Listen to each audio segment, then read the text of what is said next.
Hello friends, welcome to our YouTube channel. In this video I'm gonna tell you about how to make keyboard bigger in size in Mi Note 14 5G smartphone. Before watching this video, if you have not subscribed to our YouTube channel, then subscribe to it and like our video. So let's start the video. Friends, here it is search bar, and you can see this is very small, and how you can just bigger the size.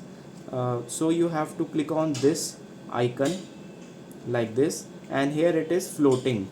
You have to just turn off this. You can see this floating. You have to just click on this and it will be in bigger size. And if you want more bigger size, you have to just click on this and it will be more bigger than like this. You can see.